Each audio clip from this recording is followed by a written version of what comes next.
Hello, everyone. Welcome. We're so excited sorry, my name is Frida. I am an inside sales rep here at Redgate. We're really excited to celebrate Black History Month here at Redgate. And in honor of Black History Month, um, Belong at Redgate has invited Faythe Missick, who will be speaking with us today. So just a little bit about Faith. She is an ESG project manager for CSG. She has an extensive background in diversity, equity, inclusion, and belonging. She's taught English. She's taught English in China and world history in the Chicago school systems. Faith is also an accomplished author and a children's book publisher. So if you'd all would please join me in giving Faith a warm welcome. Faith? Great, thank you so much. Thank you, Frida.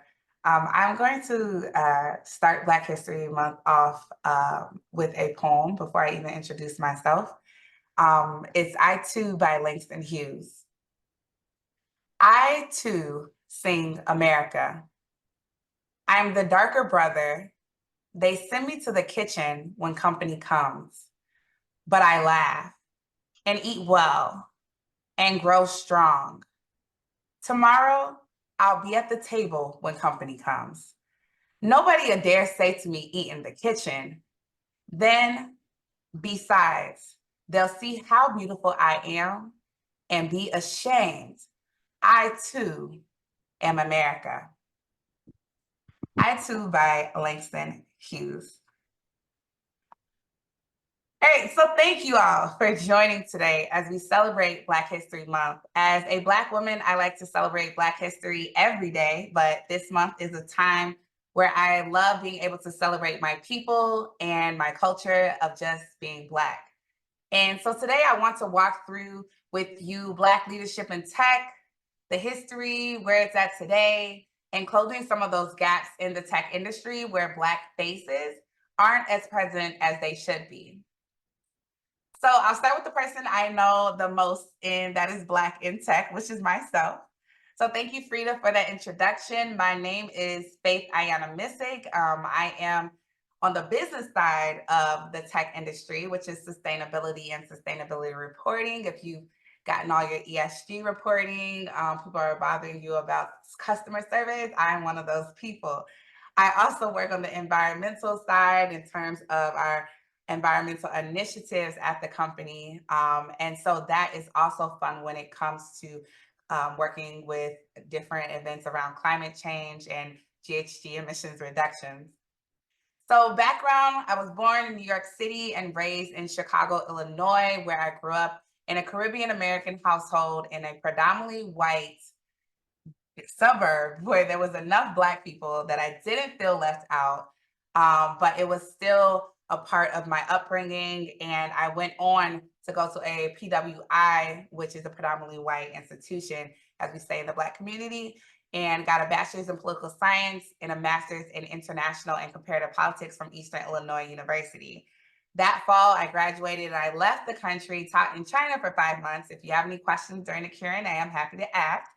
I had a very interesting experience living in China, unforgettable.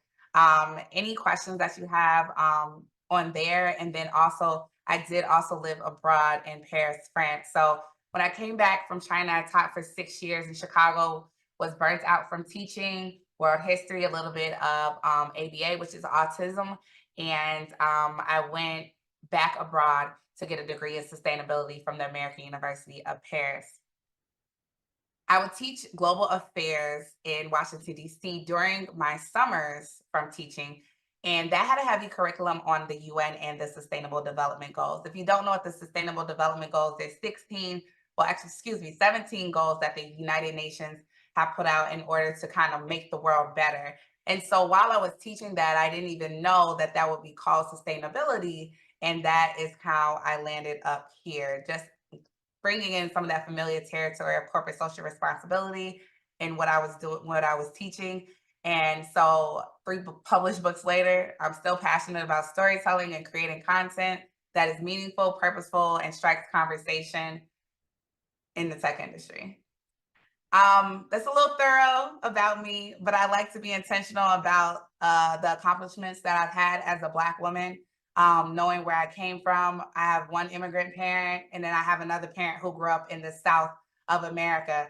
So for me to have a few degrees, have a few books that I published, have a business, it's it's really a testimony to what the Black community can do. And I'm hoping that during this Black History presentation, you all get to see some of the Black leaders in tech and think about some of the questions that I'm going to ask, excuse me, about the workplace and how we can continue to close some of these gaps.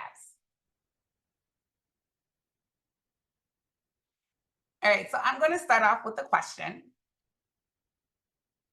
And it's going to be a 30 seconds that I'm going to give you all just a time to think about this question. What does a company look like that is free of racism? I want you to internally process it. We kind of know what racism is at this point. What does your company look like? How does racism relate to your company?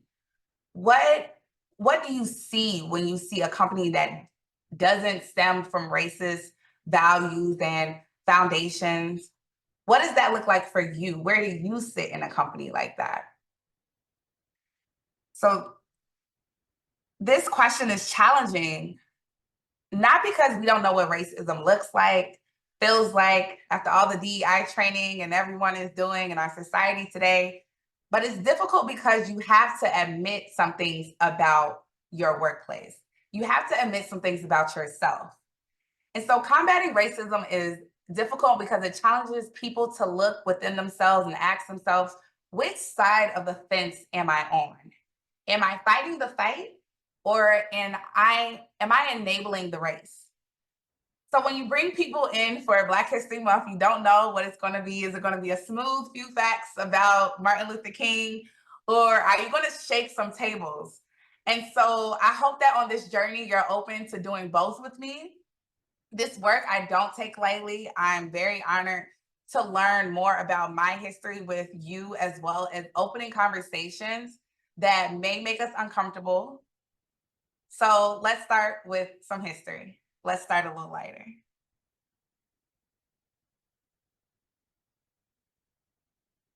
So many of you may know Dorothy Vaughan. She was in Hidden Figures, well, one of the main members of Hidden Figures, as an African American mathematician and computer programmer who made significant contributions to the field of mathematics and computing during her career.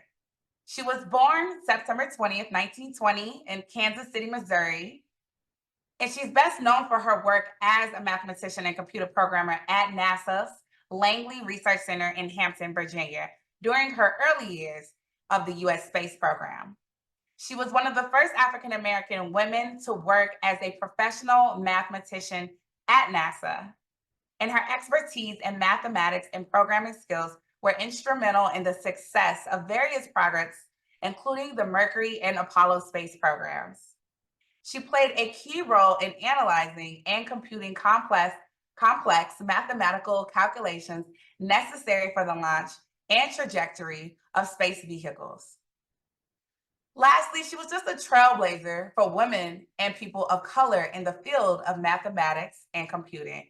And she was a dedicated mentor and leader, known for her efforts in advocating for equal opportunities of African American women in the workplace. I aspire to be someone like her when I grow up. The next person we're going to look at, if you're not a history person, I ask that you bear with me a little bit through the history, is Roy Clay Sr. He's an influential figure in the field of computer science and technology. He is widely recognized as one of the pioneers of Silicon Valley and is known for his contributions to the development of the computer industry. He grew up in a racially segregated South, like most African Americans, during a time of significant social challenges. Despite facing numerous obstacles, he excelled academically and earned a degree in mathematics from St. Augustine's College in North Carolina. His career began at IBM, where he worked as a computer programmer and rose through ranks to become the company's first African American middle manager. During his time at IBM, he played a crucial role in the development of the company's mainframe computer systems. he left IBM, he joined the newly formed Hewlett-Packard, HP, computer division. He became the division's first African-American manager and worked on various projects, including the development of the HP 2116A mini computer. He later founded his own company, Rod L Electronics, which specialized in semiconductor test equipment. The company was successful and played a significant role in advancing the semiconductor industry. His contributions to the computer industry and his dedication to promoting diversity has had a lasting impact on the field of technology. He too is considered a trailblazer and a role model for aspiring engineers and entrepreneurs. Now let's look at Dr. Valerie Thomas. She is an African-American scientist and inventor who has made significant contributions to the field of technology, particularly in the area of 3D imaging and virtual reality. She's from Maryland and earned her degree in physics from Morgan State University, went on to working at NASA in 1964. During her time at NASA, she held various positions and worked on a range of projects. Notable inventions is the illusion transmitter. In 1980, the device uses concave mirrors to create the illusion of a 3D image, giving the viewer a sense of depth and dimensionality, holograms. The illusion transmitter has been used in applications such as military simulations, medical imaging, and virtual reality systems. Her innovative work in the field of technology, particularly her contributions to 3D imaging and virtual reality, has had a significant impact on various industries. And to advancing scientific knowledge and promoting diversity continues to inspire future generations of scientists and inventors. All right, so let's take a break from our leaders and think about this next question. What does it take to make history? I'm going to give you another 30 seconds to think about that. What are some things that it makes to take history? What are some adjectives that come to mind, characteristics of people that you know that are considered figures of history, leaders in our history, whether that be African American or American or in your own country? What does that look like? What does that feel like when you see somebody making history? So for me, history is usually something that happens for the first time. We love when new things happen. We were ecstatic about the internet. We were ecstatic about Facebook and Snapchat. And when TikTok came out, I was like, oh my God, who created this? I love this. And so when things happen and they're invented, but we don't have diversity within our teams and departments and C-suites up to the board of directors, we limit the amount of minds that we have to create. I have a friend who's Nigerian, and he talks about when he goes back to Nigeria and he wishes he had the resources to build on the brilliant minds and ideas that he sees within his country. Ideas are built on resources and opportunities. Otherwise, they're just an idea. And so these people in history that I'm naming are the same people that are the applicants coming through the doors at the recruitment offices, ready to make history, benefiting not only the mark in their industry, but a lot of times when they're joining these companies, they take the company on for the ride. And so the products and services that we're building within the company, they're coming from these minds that sometimes that we just kind of overlook because they don't look like everybody else that's already in the room. So we're going to go back to some of our history figures, starting with Dr. Mark Dean. An example of an African-American inventor who has made a significant contribution to technology.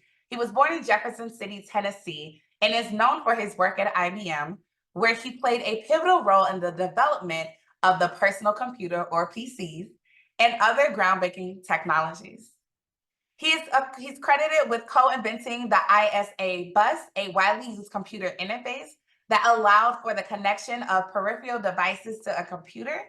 This innovation was instrumental in the expansion of the PC industry and its compatibility with various hardware components. Additionally, Dr. Dean played a key role in the development of the first gigahertz microprocessor chip, which significantly increased the processing speed of computers. I think that my computer all the time is missing this chip because it's just going very slow. However, this breakthrough laid the foundation for faster and more powerful computing devices. Dr. Dean's achievements has earned him numerous accolades, including the induction into the National Inventions Hall of Fame. His work has had a profound impact on the field of technology, shaping the way we use computers and paving the way for future innovations. The next person we're going to look at is John Henry Thompson. One of Thompson's notable achievements, is the development of Lingo. So Lingo is a scripting language specifically designed for multimedia applications. Lingo allowed developers to create interactive and dynamic content, making it a popular choice for multimedia authoring. It played a crucial role in the success of Adobe Director, which was widely used for creating CD-ROMs, interactive presentations, and games. Apart from his work on Lingo, Thompson also contributed to other areas of computer science, worked on projects involving computer graphics, virtual reality, and user interface design. His expertise and innovative thinking has led to advancements in the field of interactive media and has influenced the way multimedia content is created and experienced. The next person we're going to look at before I ask you another question is Ime, excuse me if I'm not saying his name correctly, Archibald. He's a Nigerian American technology executive and entrepreneur. He's best known for his work at Facebook, where he served as the vice president of product partnerships. During his time at Facebook, he led several important initiatives and projects, played a key role in developing and launching Facebook's app platform, which allowed third-party developers to create applications that integrated with the social media platform. This opened up new possibilities for user engagement and expanded the functionality of Facebook. He also led initiatives to connect people in emerging markets to the internet with a particular focus on Africa. He spearheaded efforts to bring affordable internet access to remote areas and collaborated with local organizations to promote digital literacy and entrepreneurship. He has been recognized for his leadership and contributions in the tech industry, and he continues to inspire others through his entrepreneurial endeavors and advocacy for a more inclusive tech ecosystem.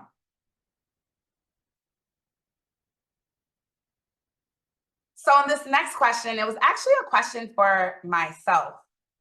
I have mentees that I still mentor at Eastern Illinois University, my alma mater, which is in Southern Illinois. If you know EIU, you know that it is a predominantly white institution. And so in my classrooms, especially in political science, I was more than likely the only Black person, only Black woman in the classroom.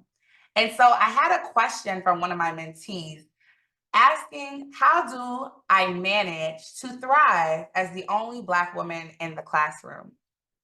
And I had to think about that a little bit because I don't know if there's actually specific tools and resources you have outside of being in the Black home or a minority home where your parents are telling you that you constantly have to thrive. You constantly have to be better. You constantly have to figure out what it is that I need to be successful in this lane.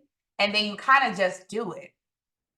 And so, although I responded to her with this and saying that, I don't really know if there's really a playbook to do it. But what I will say is that being the only Black woman in the classroom prepared me to being the only Black woman in the boardrooms when I went into corporate America. And so, a lot of times, Black applicants, Black students are required to develop some of those skills because they know that once they get into corporate America, it's not always going to look like them, which is very unfortunate. And so the next person I'm going to go to, which I was excited to hear that you all will be doing your donations to Black Girls Code, is Kimberly Bryant. Kimberly Bryant, she holds a degree in electrical engineering from Vanderbilt University and has worked in various technical roles throughout her career. She experienced firsthand the lack of diversity in the tech industry, which motivated her to create change. Founding Black Girls Code in 2011, it was a response to the underrepresentation of Black women in technological fields, and the organization aims to provide young girls of color aged 7 through 17 with access to computer science education and opportunities. The mission is to empower girls of color to become innovators in technology and STEM fields. The organization offers workshops, summer camps, and after school programs in coding, robotics, game development, and more. So your donation is going to be going to good use. And so the impact, its inception, Black Girls Code has reached thousands of girls, empowering them to empower and excel in technology, including a lot of my students that I was able to support through this organization. It has chapters in several cities across the US and has expanded its programs internationally. Her dedication to bridging the diversity gap in tech has inspired many and continues to make a positive impact on the lives of young girls of color who aspire to pursue careers in STEM. And so the last person I'm going to look at is Charlie Moore. And so Charlie Moore was best known for his integration of tech and law. So he's an entrepreneur and attorney who founded Rocket Lawyer in 2008 with a mission to make legal services more accessible and affordable. Rocket Lawyer offers a platform where individuals and small businesses can create legal documents, get advice from attorneys, and access other legal services. Under his leadership, he has grown to become one of the leading online legal service providers, serving millions of customers worldwide. The platform offers a wide range of legal documents, including wills, contracts, and lease agreements, which can be customized to meet individual needs. In addition to document creation, he also provides access to a network of attorneys who can provide legal advice and guidance. He connects people with attorneys through the platform's Ask a Lawyer feature, which allows them to ask legal questions and receive professional advice. Throughout his work, he's been recognized for his contributions to the legal industry and received several accolades and awards. He continues to lead Rocket Lawyer in its mission to make legal services more accessible, affordable, and convenient for individuals and small businesses. So normally when you say, oh, I'm about to talk about Black history, you find a lot of people that are already dead and deceased and have run their course and their time. We're still using their products. However, history is being made today. As a former world history teacher, I would look at my students and say, what are you going to do today? Because whatever you do today, tomorrow, it can be named as history.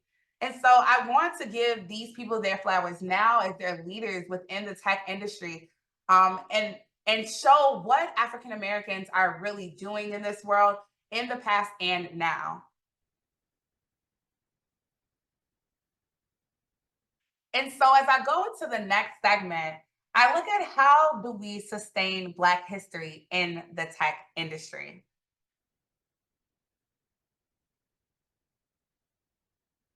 So in the United States, although Black individuals constitute 12% of the overall workforce, they only account for 8% of employees in tech-related positions. This underrepresentation becomes even more pronounced in higher level positions, such as technology, excuse me, talking too much, technology executives in the C-suite, where only 3% are Black, according to the McKinsey's analysis of Fortune 500 executives. Unfortunately, this gap is projected to widen in the coming years.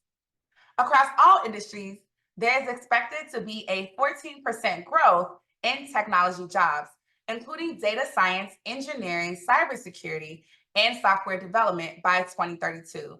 However, the growth rate for Black individuals in these roles is estimated to be only 8% during the same period.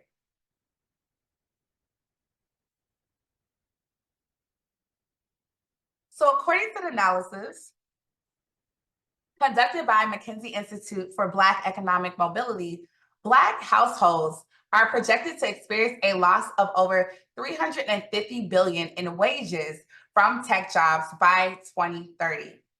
This amount is equivalent to 1/10 of the total wealth held by those households. The wage gap in tech roles is anticipated to increase by nearly 37%, from 37.5 billion in 2023 to 51.3 billion in annual lost wages by 2030, as per the analysis.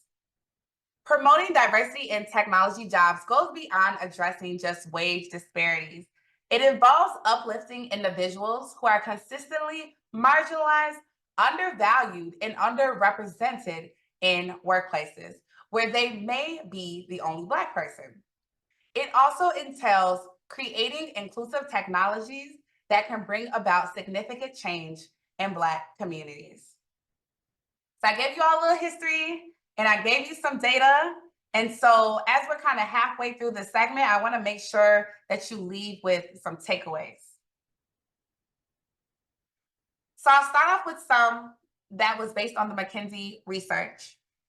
So they say to achieve this, you have to look at 3 different elements. You're looking at enhancing STEM education, replacing mentorships with sponsorships, and empowering Black leaders to thrive. And so it's crucial for businesses and nonprofits and in the public sector agencies to collaborate and take action to increase Black representation in the tech industry. And so they should reassess their strategies, looking at 5 key stages throughout the career journey for Black tech professionals. The first includes STEM education at the K-12 level. As a former teacher, this calls for partnerships. When I left teaching, I was teaching in Roseland, Illinois. If you're from the Chicagoland area, Roseland is like a city that Chicago has kind of left. It's very scarce. There's not a lot going on. There are people that still live there, and it was a prominent Black area. But since society has kind of moved without them, they're kind of left with not a lot happening in the community. And so there's still children in these neighborhoods. There's still schools that need resources in this neighborhood. And if they don't have access to STEM education, if they don't have the resources, it's only so much, speaking from a teacher, that you could kind of download online. A lot of these schools are limited in computers. They're limited in the tools needed to build experiments. And sometimes they're just limited in therapists that are needed for things that are outside of their education. And so where I fit in and coming in this corporate philanthropy and corporate social responsibility is to make sure that the company that I'm at is making partnerships in developing those opportunities and that access for Black kids who are in communities like this. And so we'll go into strengthening partnerships with historically Black colleges and universities. I have a colleague now who works in tech, and his goal for this year is creating a program around building skills for Black students who want to go into tech. In his experience, he's worked at a number of tech companies, including Facebook, which is now Meta, Cash App, and I want to say LinkedIn. And during his time in recruiting for these major companies, he's seen a skills gap when it comes to Black talent. And so as a Black male, he feels that it is his duty in order to provide some of these skills within his community. But he's only one person. And so how much resources, how much he has in order to give just from his own pockets is not as much as we can give as corporations. And so the next thing is looking at expanding opportunities for individuals with alternative skills, replacing mentorship and with sponsorship. You can tell me all the advice that you have to give, but if we don't have the same access to the same resources, it's not going to make a difference. Financial literacy is a great example of this in Black communities. Generations of not knowing how to get ahead and sustain once you get to a specific level because of events like Black Wall Street. Even when you have knowledge, even when you have a platform, even when you're there, you have your business, you're booming, racism will stop Black people from excelling time and time again, because if you take away somebody's access, if you take away their resources, again, it's just an idea. It's not going to go further and become an actual invention. when we're making history. And so the last one is empowering Black leaders to thrive. By doing so, we can support and cultivate a thriving Black technology workforce for the benefit of future generations. So the next thing I wanted to talk about is allyship. Allyship is a buzzword right now. Everybody's talking about allyship. What can I do to support, even if it's not our Black culture, EBG, what can I do to support our LGBT EBG? What can I do to support people? And so allyship, it looks different for everybody. But when it comes to Black groups, Black employees in the workplace, recruitment and helping Black students, number one, we're looking at making the business case, making the effort to defend the talent. And so I have this quote on here called Learn from the French. And so during my time in Paris, which I'll say is a love-hate relationship with the French, if we have any Europeans on here, you know, between Americas, now that's actually a rival, is the American and the French. I definitely see that. But it's one thing that I learned while I was there. I was looking at jobs and I was applying, and my professor said, you know, one of the things that comes with the challenges of trying to work in Paris or work in France is that as a French company, you actually have to make a case stating why there are no other French people that can have this role. And so I want to give it to you, a non-French person, a non-French nationalist. They actually have to make a case behind it. They have to write a letter to the French government stating as to why they cannot give this to that French person. They don't have anybody else in France that they can give it to. They're going to give it to somebody who's not even a citizen of France. It's the same thing when we're thinking about recruitment. We have to start making cases as to why we need to bring Black faces into the seats. Now, if you don't even understand why we need Black faces in the seats at the table, then you're not even doing really the work of allyship. What are we doing? Why are we here? All of those things kind of start within. What is your why behind this? And that is what will kind of drive you to make the business case to bring people of color into your network. The next thing is sacrifice. Everybody wants to get ahead, but nobody wants to make the sacrifice. Because sacrifice means that something or someone is going to have to give up their seat. It's only so many seats at the board of directors. Somebody has to go. And that is very difficult to deal with. It's very difficult to say, hey, I have a great person that I want to bring in, but she's another non-person of color. But if you don't do the work, if you don't change, if you don't make the sacrifice, you're not going to grow as the company. You're not, all of this bringing in DEI training, bringing in me for Black History Month, it's not going to matter. It's not going to matter. The next thing with sacrifice is saying no to some of your networks. Stop reproducing more of yourself in the workplace. Networking, we push networking hard. I got my job because of networking. I was fresh out of sustainability. Although I had 6 years in the workplace as a professional educator, my sister knew somebody. She was high up enough to help me get into the position that I was in, and she was a Black woman. Networking works exactly the way it's supposed to work when it works good. But that can also be a part of the problem, is the fact that it works. So one of the things, I went to a conference, it's called the Green Biz Conference. I went to about 2 weeks ago, and there was a woman there who talks about understanding who is willing to ask. Because a lot of times people feel like, I'm going to get a quick no before I get the yes. And so a lot of people don't realize that more than likely, people are more likely to say yes instead of saying no. A lot of times it's just because you're likable and people like you. However, there's a disparity when it comes to those individuals who are more likely to ask for it, opposed to who are not willing to ask for it.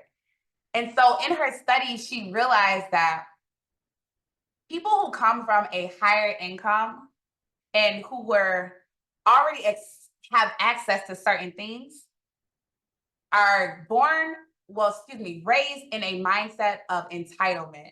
And they feel like this access, I'm entitled to it. So I'm going to ask for it because the seat at the table, I'm entitled to this seat. That's why I'm going to ask for it. So when I ask you for it, I expect you to give it to me. But people with lower income households, speaking from my own personal experiences, we're taught to be independent. We're taught not to necessarily ask. And so when we're raised in that mindset, we grow up with it as well. And so we can go to all the networking events, we can connect with this person on LinkedIn. But I too have the fear of reaching out to the recruiter I just met and asking her, hey, do you have any opportunities that you think I would be a great fit with? Because I don't have that sense of entitlement. I was taught and have a mindset that I have to work for everything that I do. I have to make sure that I am self-sufficient.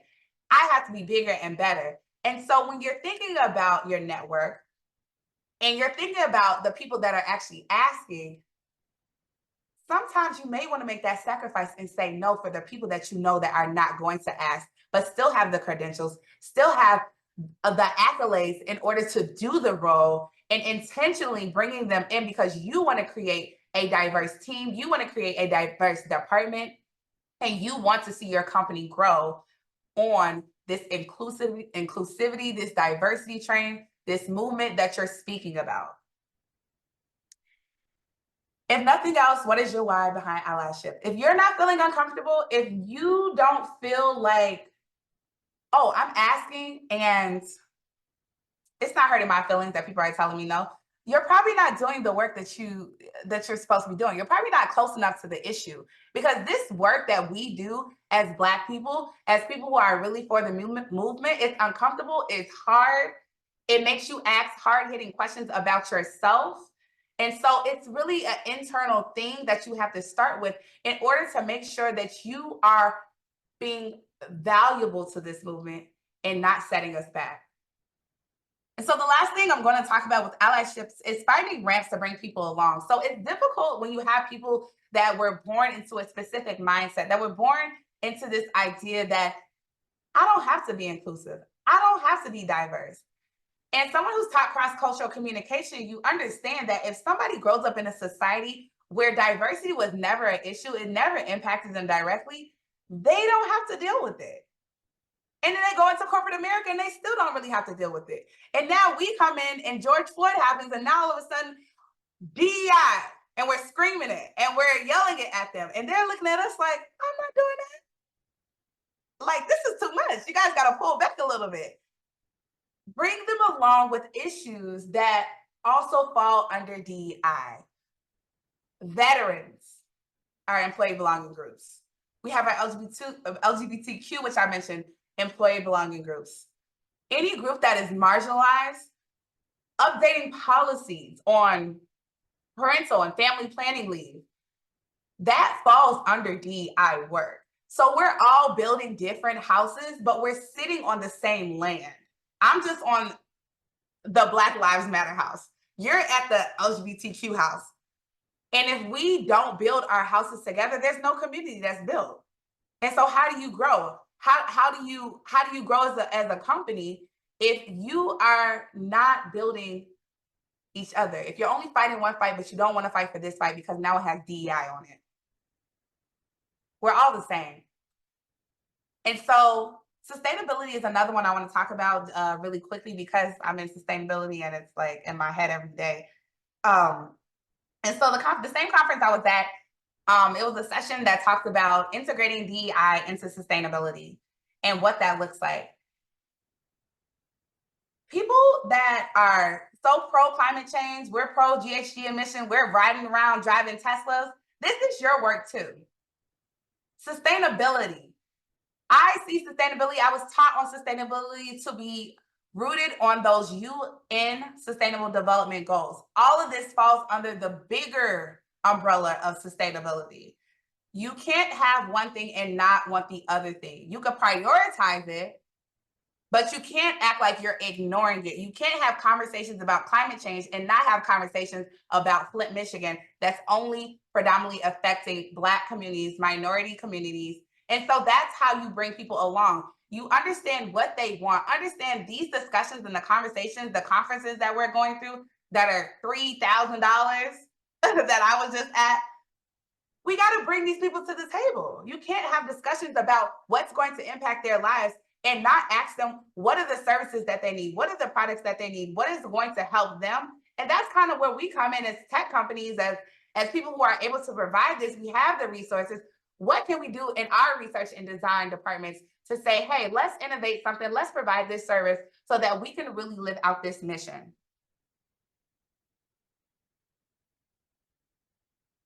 It's going to circle back to the beginning. Racism was rooted on Black people doing well. It was racism.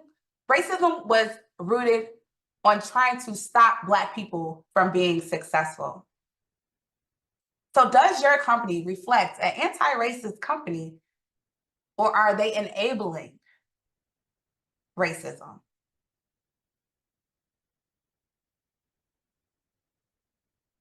Don't be discouraged.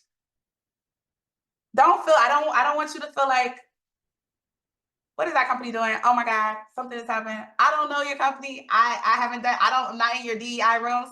I'm not in your boardrooms. However, when I ask these questions, it's so that you can be thinking about what you're doing to make sure that you're continuously being for the cause and you're not just here at a Black History Month event just saying that you showed up.